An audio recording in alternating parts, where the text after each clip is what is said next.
yo tengo familia. ¿Para qué? ¿Para qué? Y mientras todo el mundo está inventando una respuesta, Dios la repite una y otra vez. La respuesta Él la dio. Tu objetivo en esta vida es Dios, conocerle a Él, amarle a Él, rendirte a Él. Tu objetivo es la alabanza de su gloria. ¿A través de qué? De tu vida, de lo que haces, de que comas y bebas y hagas todo, recordándole y poniéndole a Él en primer lugar en tu existencia. Porque no tendremos paz hasta que los hombres no volvamos a Dios. No tendremos descanso. Entonces lo que está diciendo es, sin descanso, trae a todos mis escogidos, a todos mis llamados, a los que yo he creado, para esto, para su gloria. Tráelos aquí. Dios nos está llamando a evangelizar para que nosotros regresemos a los hombres, a Dios. Dios nos llama a nosotros y es una mentalidad de embajadores. Nosotros somos embajadores de Dios, que es lo que dice Pablo muy claramente en 1 Corintios capítulo 15.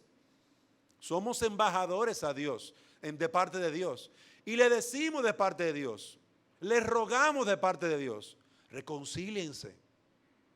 Que llegue el día en que no habrá oportunidad para reconciliación.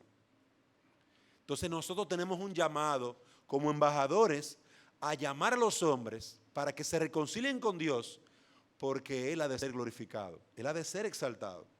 Isaías 49:3, alguien lo tenía por aquí, hermana Ángela. Hermana Ángela, dele 30 segundos al que va a llegar. Isaías 49:3 y también está Jeremías 13:11.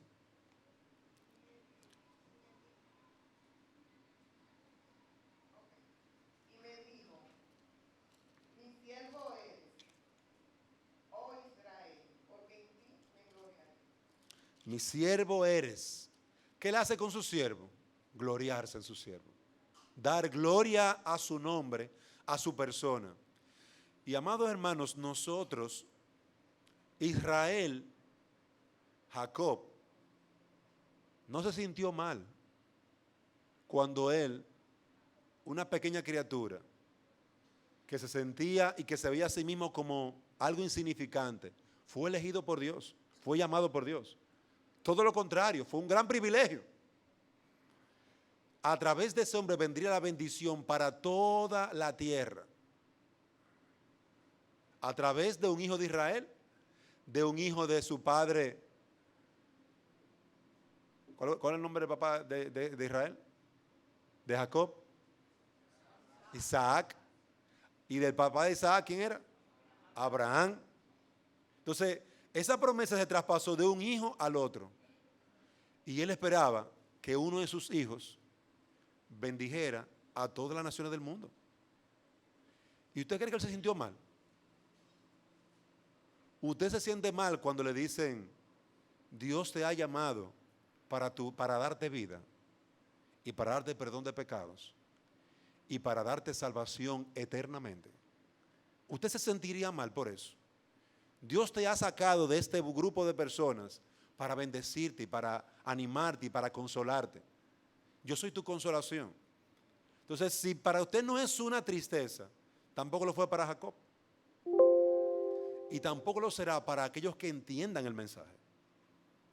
Para aquellos que se comprendan que su objetivo en la vida, cuando come, cuando bebe, cuando hace todo, su fin último no es comer y beber y morirse. Como en la escuela nos enseñan. En la escuela nos enseñan que el objetivo del hombre es comer, multiplicarse y al final morirse. Ese es el ciclo normal del hombre. Pero el que escribió ese libro no tomó en cuenta a Dios. No, ese no es el fin del hombre. El fin del hombre al comer es glorificar a Dios. El fin del hombre al beber es glorificar a Dios. El fin del hombre al tener sus hijos es glorificar a Dios. El fin del hombre al morir es reencontrarse con su Dios. Entonces, amados hermanos, realmente nosotros estamos haciendo uno de los mejores trabajos al nosotros evangelizar y discipular. Y tenemos que vernos así. Somos embajadores. Embajadores que tenemos como objetivo guiar a los hombres a un conocimiento salvador que sea para gloria de Dios. Vamos a ver también Jeremías 13:11. ¿Quién lo tenía? Hermano Luis.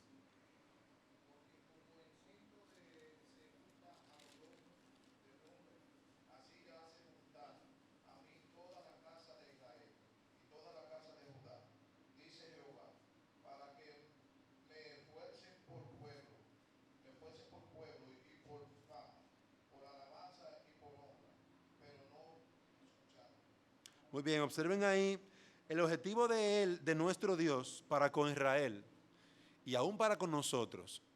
Dice al final, para que me fuesen por pueblo y por fama. ¿Sabes lo que es la fama? ¿Alguien sabe lo que es la fama? ¿Eh? Reconocimiento, fama, reconocimiento. ¿Qué más? ¿Qué otro sinónimo podemos usar? De fama. ¿Eh?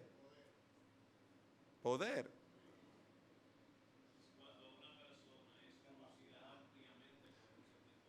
Exactamente. Alguien que es reconocido ampliamente por sus actos, por su vida, por sus dones, por su carácter. Entonces aquí está diciendo, mi pueblo debe de ser usado, o tiene como objetivo que se reconozca mi nombre en toda la tierra, que se me conozca, que se sepa de mis grandes obras. Eso es lo que dice Salmo 78. Que tenemos que enseñar a nuestros niños, ¿el qué? Las alabanzas de Dios, las maravillas, los portentos, es decir, la fama de su nombre. Su fama debe ser conocida por todos en la tierra. Y cuando nosotros predicamos el Evangelio, eso es lo que estamos proclamando, su gran nombre. Y dice el versículo aquí, para que me fuesen por pueblo y por fama, por alabanza y por honra. Es decir, el objetivo de Dios para su pueblo era ese. Sin embargo, dice aquí que ellos no quisieron dar gloria a Dios. No quisieron dar alabanza a Dios. No quisieron ser un medio de fama, de alabanza y de honra a Dios. Por lo tanto, pecó Israel contra Dios. Porque ese es su objetivo. Entonces nosotros estamos procurando proclamar el nombre de Dios. Y estamos procurando que esa persona vuelva a tener felicidad y gozo. ¿Cómo? Al conocer a Dios, al regresar a Dios, al volver a encontrar el objetivo, el fin último de todo lo que él hace, que es dar gloria a Dios. El fin último de lo que yo hago es la alabanza de Dios. Por eso cuando nosotros perseguimos las cosas y nos olvidamos de Dios, estamos pecando. Cuando yo estoy educando, o cuando yo estoy trabajando, o estoy en mi casa, la ama de casa, o cuando está trabajando en la calle, y lo que procuramos es nuestra propia fama, nuestra propia gloria, estamos pecando. Estamos colocándonos nosotros en el trono que le corresponde a Él. Porque nosotros no fuimos creados para nuestra propia alabanza y nuestra propia gloria. Y ese es el fin del evangelismo discipulado. Por eso, cuando tú te sientas allí, tú estás guiando a una persona a que halle nuevamente su camino a Dios, que vuelva otra vez a su Señor y Salvador. Y por lo tanto, tu discipulado es algo que va a impactar no solamente el presente de esa persona, sino su eternidad. Su eternidad y su propósito de vida va a cambiar. El propósito de por qué hace las cosas debe de cambiar, porque ahora ya no vive para sí, sino para la alabanza y gloria de Dios. Y la forma en que hace las cosas van a reflejar lo que decía Jeremías 13:11. ¿Qué va a reflejar? Su trabajo, la fama de Dios. ¿Qué va a reflejar? El gran nombre de Dios. Cuando una mujer cocina y una mujer que es creyente cocina, ¿qué está reflejando en esa cocina? La gloria de Dios, hermana. Cuando un hombre o una mujer está trabajando, ¿qué debe de reflejar en su trabajo íntegro y responsable? La gloria y la fama de Dios. ¿De quién va a terminar hablando? De Dios. Mira, di que cristiana, di que cristiano. Ese mentiroso, mira cómo me engañó, me robó. ¿De quién se habla mal? de quien nuestro nombre, nuestra vida está unida a una persona, está unida a Cristo. ¿De quién hablan cuando tú como vendedor engañas a la gente? Hablan mal de Cristo, del cristianismo, del evangelio, porque tu nombre está unido a Él. Igualmente nuestro nombre está unido al Padre, está unido a Dios. Y la fama de Dios depende de cómo nosotros vivamos. Por eso decía Jeremías, yo los llamé para eso. Aparté a mi pueblo para esto, para este trabajo. Un gran trabajo. ¿Cuál? Dar gloria a Dios, dar fama a Dios, mostrar a Dios, ¿en dónde? En mi propia vida. Mostrar a Dios en mi vida. Miren ese hermoso matrimonio. Efesios 5. Asemeja el matrimonio a la relación de Cristo con su iglesia. Una comparación. Miren qué hermoso matrimonio. Eso habla bien de Dios. Habla bien de Dios. Esa relación habla de Dios. Por lo tanto, esto que estamos haciendo de evangelizar y discipular tiene un propósito más allá, amado hermano. Un propósito mucho más amplio. Y tenemos, por lo tanto, que llenarnos nosotros mismos de ese propósito y entender qué es lo que somos. ¿Qué es lo que somos? Somos embajadores. Dice Isaías 43, 25. ¿Quién tenía ese pasaje? La hermana Clara, aquí delante.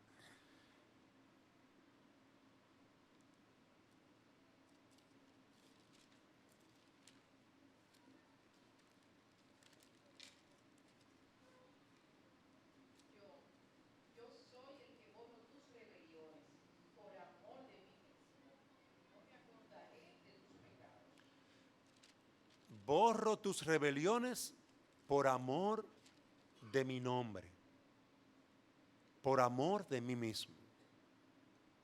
Él prometió que iba a perdonar y Él perdona. ¿Y eso qué da? Gloria y alabanza al Señor. Gloria y alabanza al Señor. Entonces, la redención, usted conecta ese pasaje con Efesios capítulo 1, que estuvimos leyendo al principio, y la redención a través de Cristo tiene un propósito. Y el texto lo decía sencillamente. Cristo vino a salvarnos para la alabanza de su gracia. Cristo vino a buscarnos para la alabanza de su gracia. El Espíritu Santo es nuestro sello para la alabanza de su gloria. Tiene un fin y no es básicamente nuestra necesidad. Pero Dios se deleita tanto. Dios se deleita tanto en hacernos bien que eso revela su gloria. Esto muestra su gloria. Y al nosotros recibir su bien, cuando usted recibe un bien, ¿qué usted da? Las gracias.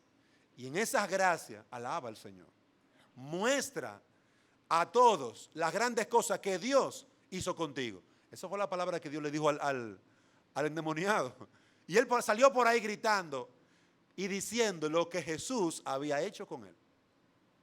Entonces, el que era sanado de los ojos, el que era ciego, no se pudo callar. Publicó en todos los lugares lo que el Señor había hecho con él.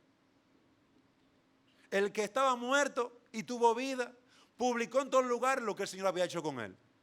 ¿Y qué es lo que está diciendo al publicar? Es un reconocimiento, fama. Es un reconocimiento público, alabanza. Un reconocimiento público, la gloria de Dios. Nosotros tenemos que tener un poquito de cuidado porque a veces decimos, no, porque esto es para el Señor. Cuando hacemos algo para el Señor, nuestra izquierda no debe saber lo que hace nuestra derecha y eso está correcto. Ahora, cuando Dios hace algo, debe de ser conocido para su alabanza. Venimos aquí a dar gracias, quiero dar gracias al Señor porque yo estuve orando por tal cosa y Dios me respondió. Y los demás dicen, wow, gracias al Señor por su provisión y cuidado. Qué bueno es el Señor. Y Dios nos perdona y nosotros lo que hacemos es que le reverenciamos por su perdón. Eso es lo que nosotros procuramos al nosotros evangelizar. En eso nos convertimos en embajadores. Nos convertimos en hombres y mujeres que estamos guiando a los hombres a que vuelvan a glorificar a Dios. La misma palabra que el Señor Jesucristo le dio a la samaritana. Dios busca adoradores. Que le adoren. No adoradores que se queden calladitos. Él le habló a esta samaritana, muchacha, tú no sabes lo que tú estás haciendo. Pero Dios está buscando adoradores que adoren al Padre.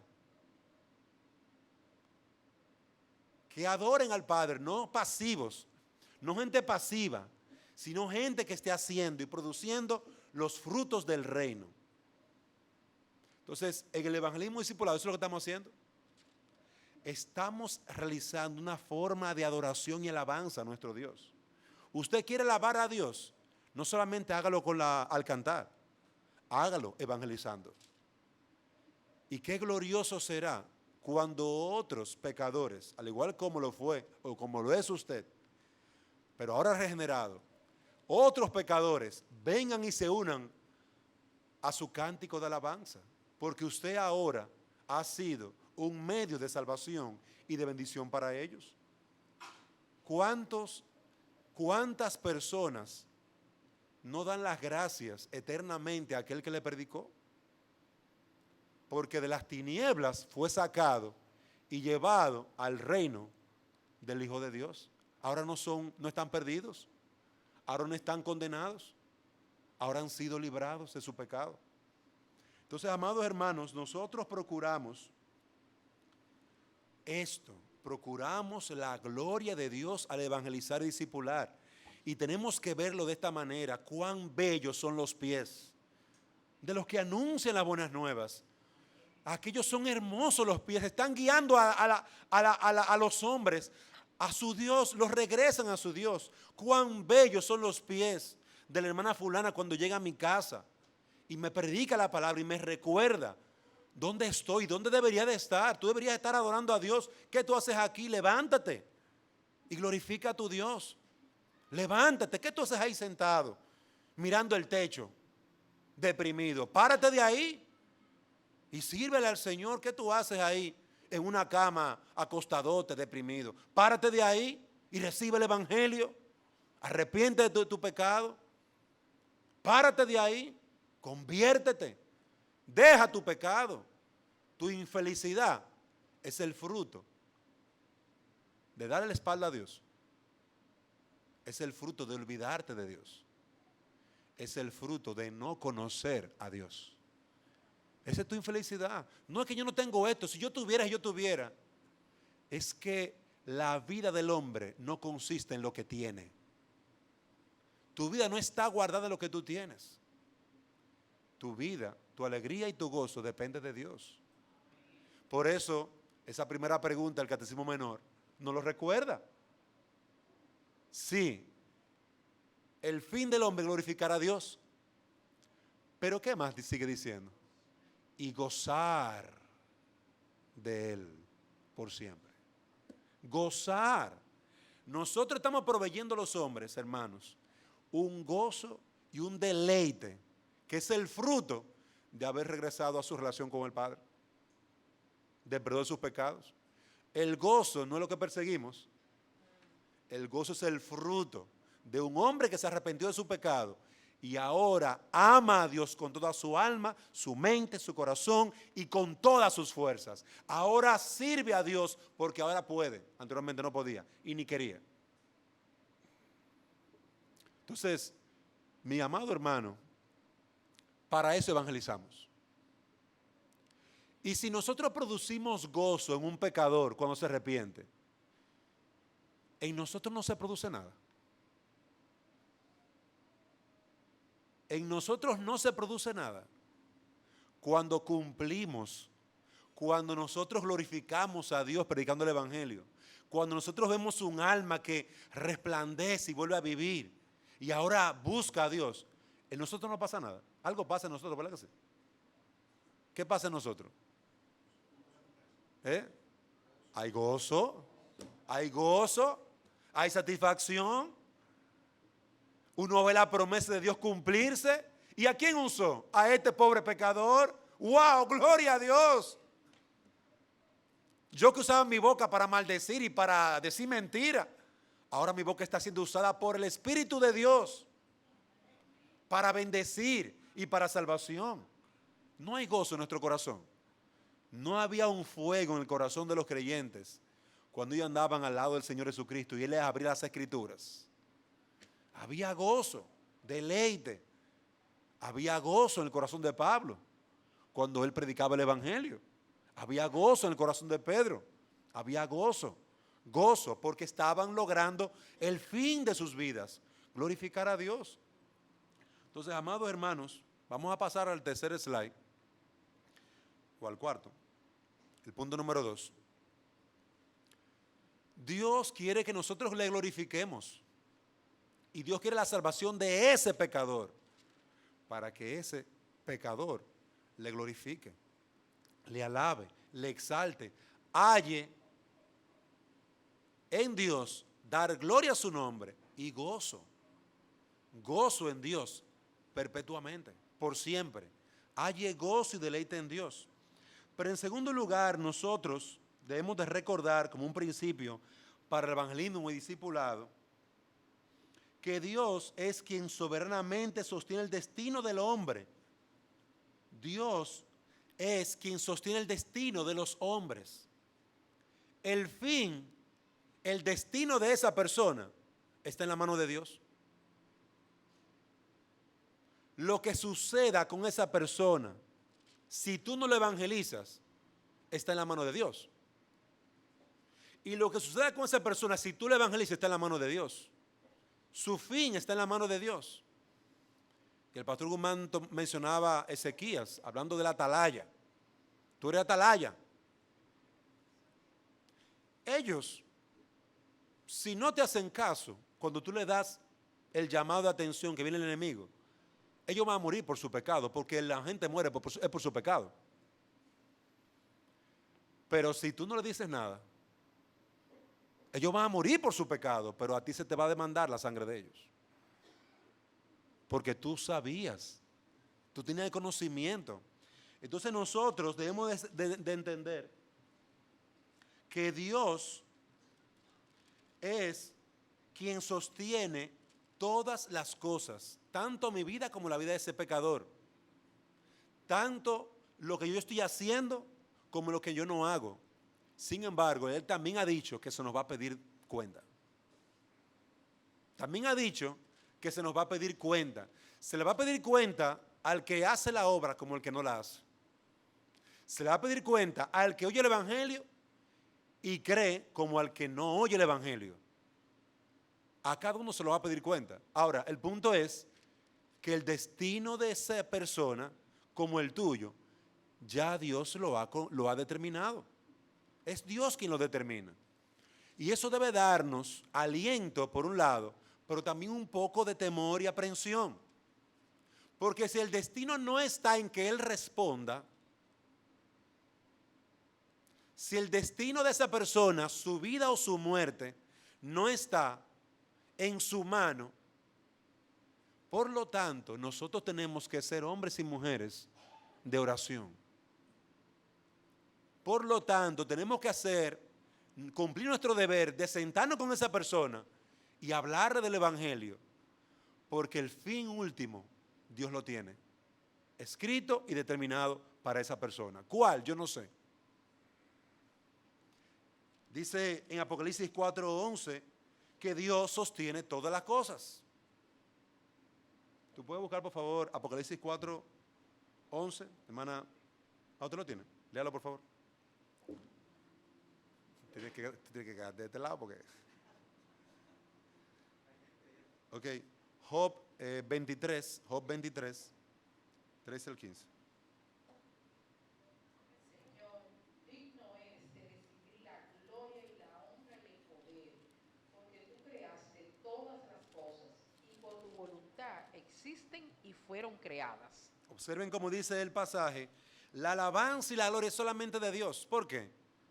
Porque tú creaste todas las cosas. Tú lo hiciste todo, pero añade algo más. Por tu voluntad existen y fueron creadas. Porque tú creaste todo, todo está en su mano, todo le pertenece.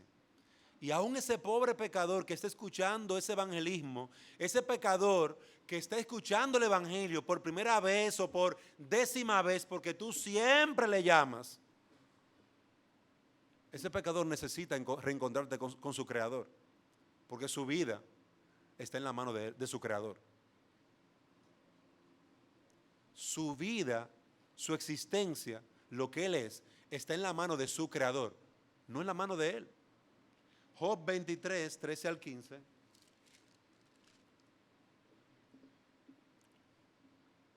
Búsquese Salmo 115, 3. Pero Dios no cambia. ¿Quién puede hacerlo cambiar? Todo lo que Él quiere hacer, lo hará. Él se asegura de que yo cumpla toda mi sentencia. Él trata de igual manera a muchos otros.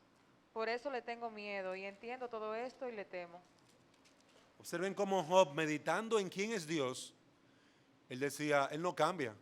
Él actúa conforme a su propósito. Él tiene un propósito y él lo hace. Y Job, que era un hombre piadoso, decía, yo le tengo temor. Yo le tengo un temor, y no solamente un temor reverente, no solamente un temor de amor, un temor de reverencia como un padre a un hijo, sino como un siervo a su Señor. Sino también como un siervo a su Señor. Y el pasaje dice en el versículo número 15, por lo cual me espanto en su presencia. Cuando lo considero, tiemblo a causa de él. Si ese pecador al cual nosotros discipulamos o evangelizamos, o al cual tú no lo estás evangelizando y discipulando, y no le estás diciendo absolutamente nada, si ese pecador se muere, se va a encontrar delante de aquel cuya vida está en su mano. Y las escrituras dicen, ay de aquel que caiga en la mano del Dios viviente. Él se va a encontrar con ese pecador. Si tú no le predicas a tus hijos, ellos se van a encontrar con Dios, cara a cara. Y si los creyentes tiemblan a su presencia, ¿qué será del incrédulo? El que le ha aborrecido, que ha mantenido todo el tiempo su vida a espaldas de él. Si el mismo Moisés al entrar en ese monte temblaba porque iba a la presencia de él, que es santo, y él no era santo, era un pecador, ¿quién podía estar en pie delante de él? Nadie. Salmo 115, versículo 3.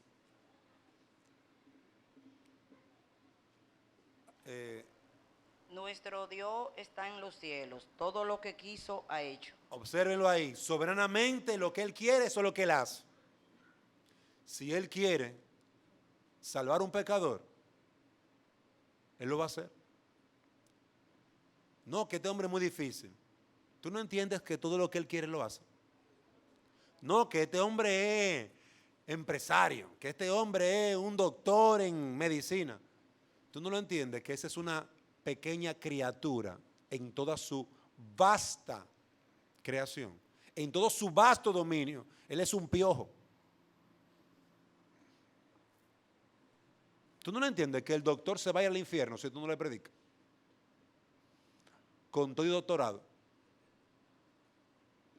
con todo y profesión, se va a hundir en el infierno eterno, con toda su ignorancia y su ateísmo. Entonces, si nosotros entendemos que el grande es Dios, que el todopoderoso es Dios, y que cuando Él quiere tocar a un hombre, nadie lo puede evitar, que era lo que decía Job. Nadie lo puede evitar, nadie le puede decir, ¿qué tú haces? Ese pobre hombre, no importa el nombre, apellido, título, oposición, sexo, lo que sea, necesita urgentemente el Evangelio. Vamos a Romanos, y con eso, Romanos capítulo 9, versículo 18. De manera que de quien quiere, tiene misericordia, y al que quiere endurecer, endurece. Puedes seguir. Entonces, esos son los dos versículos. 19 falta. Pero me dirás, ¿por qué pues inculpa? ¿Por qué? ¿Quién ha resistido a su voluntad?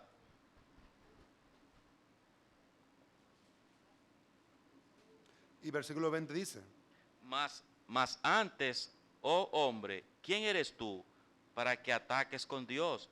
Dirá el vaso de barro al que lo formó, ¿por qué me has hecho?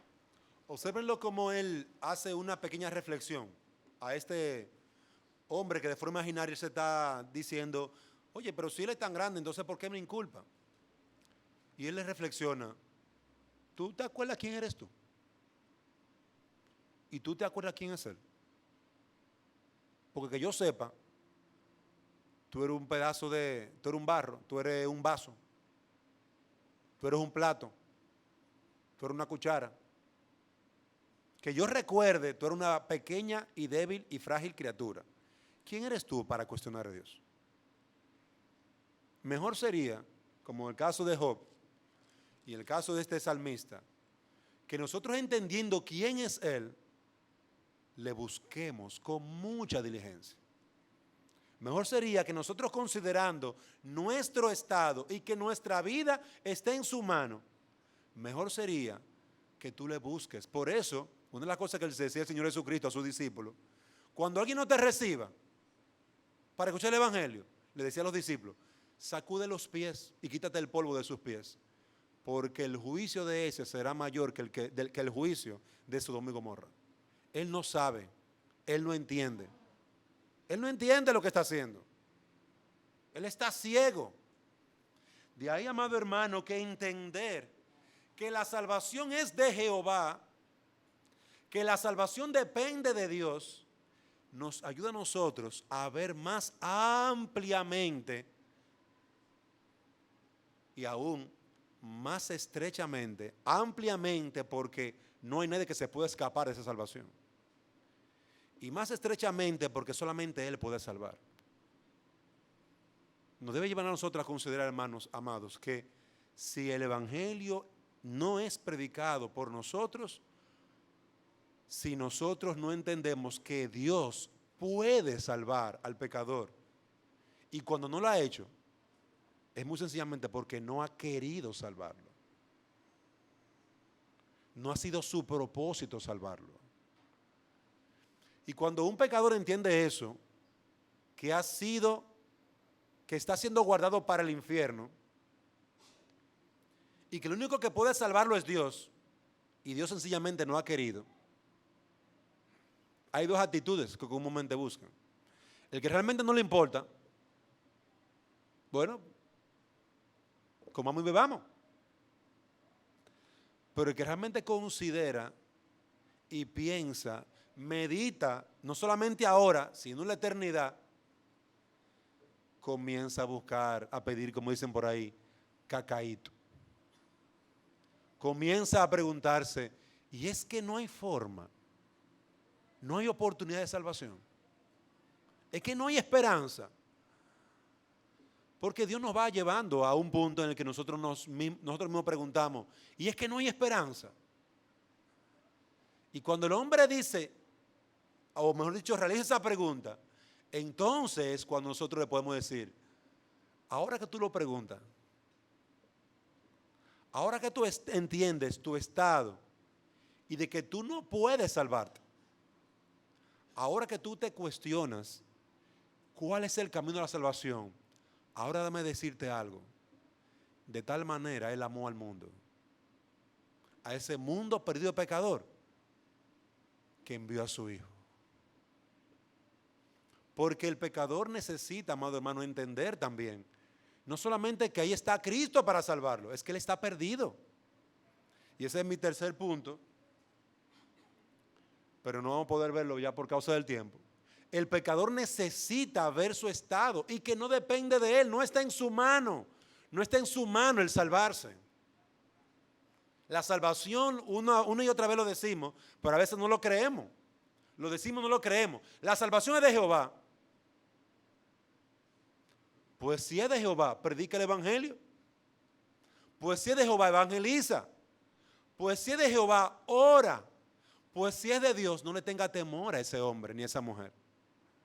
Porque son eso, hombres, criaturas débiles y frágiles, que sin Dios no tienen esperanza. Que Dios, amados hermanos, nos permita poder meditar en esto y recordar estos principios. Necesitamos ver que la obra de evangelismo tiene como foco principal a Dios mismo. Y de que Él, que es todopoderoso, puede salvar y puede guiar a los hombres al arrepentimiento. Él puede y Él quiere salvar, Por eso nos ha enviado y nos ha dicho, id por todo el mundo y haced discípulos. Id por todo el mundo y haced discípulos. Id, vayan, vayan, vayan y hagan discípulos. Es porque Él quiere. Que el Señor nos permita, amados hermanos, tomar estos principios y ayudarnos a la hora del evangelismo y el discipulado. Vamos a parar aquí, que son las 10, para pasar entonces al receso. Vamos a orar. Señor y Dios y Padre, queremos rogarte que tú nos bendigas y nos ayudes.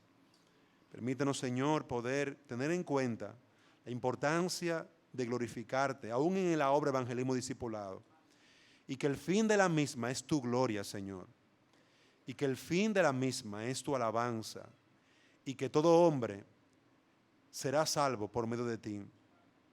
Que la salvación de los hombres depende de tu mano, de tu gracia, de tu misericordia, de la obra de Cristo, de la obra de tu Espíritu Santo. Y que esto, Señor, nos ayude a ver cuán amplio, cuán poderoso es este evangelio, que está concentrado en tu persona y es para alabanza tuya. Bendícenos, susténtanos, en el nombre de Cristo. Amén. Hermanos, gracias. Vamos a